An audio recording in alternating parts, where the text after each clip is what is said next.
आज बहुत बड़ा दिन है। एमसीडी उपचुनावों की मतगणना जारी है।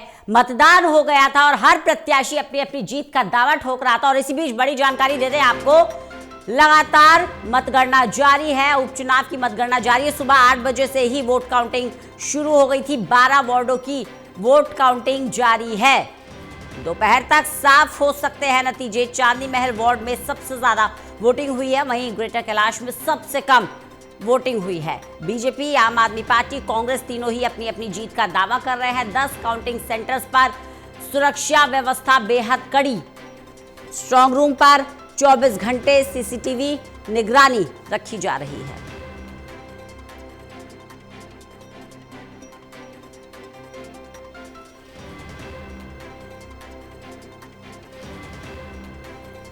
तो वोट काउंटिंग लगातार जारी है। 12 वार्ड में उपचुनाव हुए थे। बीजेपी, आम आदमी पार्टी, कांग्रेस तीनों ही अपनी अपनी जीत का दावा ठोक रहे हैं। सीसीटीवी से निगरानी रखी जा रही है और सबसे पहले नतीजे टोटल न्यूज पर हम आपको दिखाएंगे।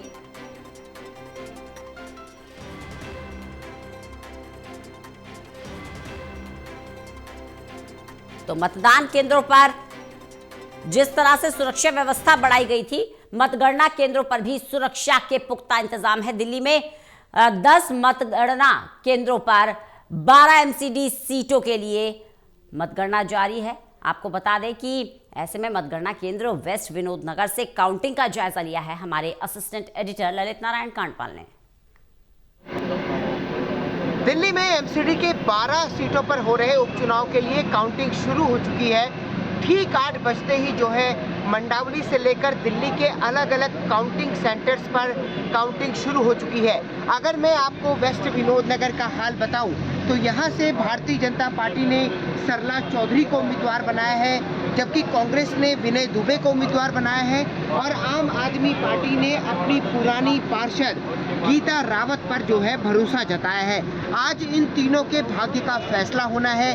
उससे पहले आप देख सकते हैं कि काउंटिंग सेंटर के बाहर बड़ी संख्या में पुलिस बल तैनात है, सक्रिय रूप से है और किसी भी तरह की गलत आशंका को रोकने के लिए चुनाव आयोग ने पूरी तैयारियां की हुई है। सबसे महत्वपूर्ण बात यह है कि दिल्ली में 12 सीटों पर जो उपचुनाव हो रहा है उसके लिए 51 उम्मीदवार हैं और 10 मतगणना केंद्र हैं।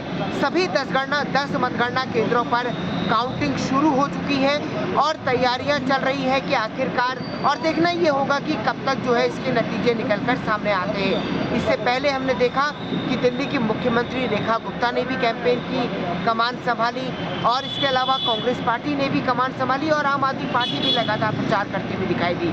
इसके बाद मतदान हुआ और आज जो है काउंटिंग हो रही है। अब देखना होगा कि काउंटिंग में कब तक नतीजे निकलकर सामने आते हैं। हालांकि मतदान में हमने देखा कि मत प्रतिशत जो है काफ़ी उत्साहजनक नहीं था, लेकिन बावजूद इसके अब काउंटिंग शुरू हुई है और अब देखना ये होगा कि कितने बजे तक जो है एमसीडी के उपचुनावों की तस्वीर साफ हो पाती है और 12 सीटों में से बीजेपी कितनी जीतती है, आम आदमी पार्टी कितनी जीतती है और कांग्रेस पार्टी कितने सीटें जीतती है।